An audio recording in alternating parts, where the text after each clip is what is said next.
ओम श्री लक्ष्मी नारायण नमः। आपका स्वागत है हमारे चैनल पर। आज के इस वीडियो में आप जानेंगे वैशाख मास की पहली एकादशी कब है, शुभ मुहूर्त क्या रहेगा, एकादशी तिथि कब आरंभ होगी, कब समाप्त होगी और पारण का शुभ मुहूर्त क्या होगा। इस सब के बारे में हम आज आपको इस वीडियो में बताएंगे। इसके साथ ही हमारे वीडियो पर वरुथनी एकादशी व्रत की कथा भी सुनाई जाएगी और सभी प्रकार की व्रत कथाएं भी सुनाई जाती हैं। तो सभी व्रत कथाएं सुनने के लिए और वैशाख मास के महात्म को सुनने के लिए चैनल को सब्सक्राइब अवश्य कर लीजिए, बेल आइकन को प्रेस कर लीजिए और अगर आज का ये वीडियो अच्छा लगे तो एक लाइक करके शेयर भी कर दीजिए। तो चलिए अब हम जानते हैं वैशाख मास के एकादशी के बारे में। तो हर महीने 2 एकादशी होती हैं, एक कृष्ण पक्ष की और एक शुक्ल पक्ष की।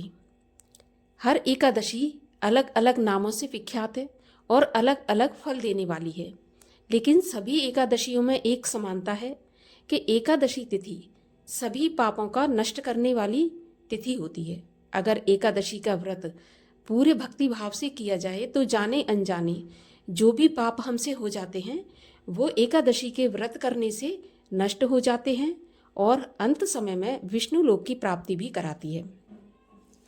तो वैशाख मास के कृष्ण पक्ष की जो एकादशी है उसको हम वरुथनी एकादशी के नाम से जानते हैं। वरुथनी एकादशी सभी पापों को नष्ट करने वाली और सदा सुख की प्राप्ति कराने वाली एकादशी है।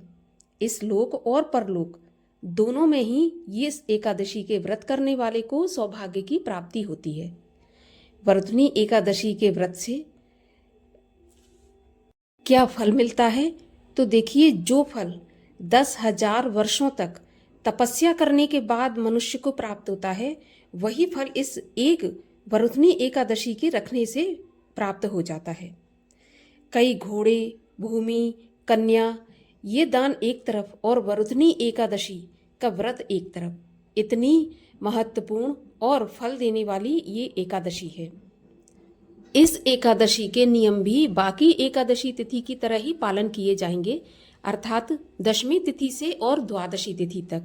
दशमी तिथि को हमें सूर्यास्त के बाद से अन्न और नमक का त्याग कर देना चाहिए, भूमि पर शयन करना चाहिए, पूर्ण रूप से ब्रह्मचर्य का पालन करना चाहिए और दशमी तिथि की रात्रि को ही हमें अपने मुख की शुद्धि कर लेनी चाहिए, अर्थात ब्रश करके सोना चाहिए, क्योंकि अगले दिन एकादशी के दिन ब्रश नहीं किया जाता।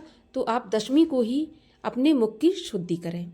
इसके बाद अगले दिन एकादशी के दिन ब्रह्म मुहूर्त में उठें, स्नान आदि से निवृत्त होने के बाद भगवान श्री हरि की पूजा करें।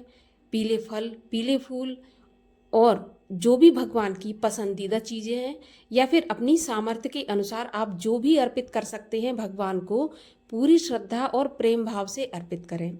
इसके बाद वरुथनी एकादशी व्रत की कथा सुने, भगवान श्री हरि की आरती भी सुने और इसके बाद में आप एक बात ध्यान रखें कि भगवान को भोग में तुलसी दल अवश्य चढ़ाएं, लेकिन एकादशी के दिन आप तुलसी का स्पर्श नहीं कर सकते, क्योंकि एकादशी के दिन तुलसी माता का भी व्रत होता है और जब हम तुलसी पर जल चढ़ाते हैं या स्पर्श करते हैं, उसके पत्ते तोड़ते हैं तो हमें पाप की प्राप्ति होती है और हमें पाप नहीं करना, पुण्य कमाना है। इसलिए एकादशी के दिन तुलसी जी के ना तो पत्ते तोड़ें, किसी भी पेड़ पौधे के पत्ते आपको नहीं तोड़ना चाहिए, लेकिन भगवान को अर्पित करना है तो आप एक दिन पहले तुलसी के पत्ते तोड़ें और भगवान को तुलसी पत्र के साथ ही भोग अर्पित करें, तभी भगवान ये भोग स्वीकार करते हैं। हाँ, आप तुलसी जी पर दीपक लगा सकते हैं, वो भी दूर से आप दीपक लगाएं, प्रणाम करें, तुलसी चालीसा का पाठ करें, ये कर सकते हैं। बस तुलसी को जल नहीं चढ़ा सकते और स्पर्श नहीं कर सकते। इस प्रकार से एकादशी के नियमों का पालन करें। एकादशी तिथि में रात्रि जागरण का भी बहुत अधिक महत्व बताया गया है।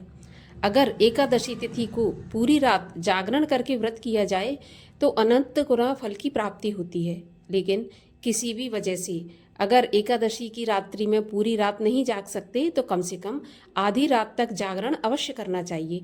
भगवान का भजन कीर्तन करते हुए जागरण करना चाहिए।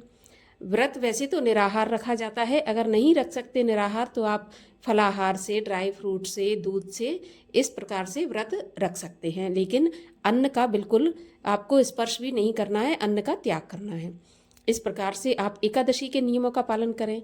अगले दिन व्रत के पारण का जो भी मुहूर्त बताया जाता है उसी मुहूर्त में व्रत का पारण करना है, क्योंकि अगर एकादशी के व्रत का पारण अगर सही मुहूर्त पर नहीं किया जाता तो पूरे जो 2 दिन आपने नियम पालन किए हैं उनका भी फल प्राप्त नहीं होता है। तो पारण का विशेष ध्यान रखें, जो तय मुहूर्त है उसी पर पारण करें। इसके अलावा पारण के पहले आपको किसी भी ब्राह्मण को भोजन करा देना है। अगर आप इतने सुबह इतनी जल्दी भोजन नहीं करा सकते तो एक ब्राह्मण के भोजन की सामग्री आप अलग निकाल के रख दें, उसके साथ दक्षिणा भी रखें, क्योंकि बिना दक्षिणा के दान पूर्ण नहीं माना जाता। दक्षिणा अलग होती है और दान अलग होता है, तो दक्षिणा के साथ ही दान करना चाहिए, तभी वो पूर्ण माना जाता है। और अब जान लेते हैं कि व्रत किस दिन रखना है, कब एकादशी तिथि प्रारंभ होगी, कब समाप्त होगी। तो देखिए, वैशाख मास के कृष्ण पक्ष की एकादशी प्रारंभ होगी 23 अप्रैल बुधवार की शाम को 4:44 पर, और एकादशी तिथि समाप्त होगी 24 अप्रैल गुरुवार की दोपहर 2:32 पर। तो उदया तिथि के अनुसार वरुथनी एकादशी का व्रत 24 अप्रैल गुरुवार के दिन रखा जाएगा। सभी वैष्णव जन और सभी ग्रस्त जन इसी दिन व्रत रखेंगे। द्वादशी तिथि प्रारंभ होगी 24 अप्रैल गुरुवार की दोपहर 2:33 से और समाप्त होगी 25 अप्रैल शुक्रवार की सुबह 11:44 पर। तो एकादशी तिथि के व्रत का पारण का जो शुभ मुहूर्त है वो रहेगा 25 अप्रैल शुक्रवार के दिन सुबह 6:01 से 8:23 तक। इस बीच आप अपनी दान दक्षिणा कर दें और अपने व्रत का पारण करें। इस प्रकार वरुथनी एकादशी के व्रत का पालन करें। अब 24 अप्रैल एकादशी के दिन राहु काल का समय क्या होगा? तो राहु काल का समय होगा दोपहर में 1:30 से और 3 बजे तक। इस समय पर आप ना तो कोई पूजा पाठ करें और ना ही दान दक्षिणा दें, क्योंकि अशुभ समय में राहु काल की जो गणना है वो होती है, तो इस समय पर आप कोई भी शुभ काम ना करें। आशा करती हूँ ये जानकारी आपको अच्छी लगी होगी। अगर अच्छी लगी हो तो वीडियो को लाइक अवश्य कर दें और शेयर कर दें। साथ ही साथ वरुथनी एकादशी व्रत की कथा सुनने के लिए चैनल को सब्सक्राइब करके बेल आइकन पर प्रेस अवश्य कर लें।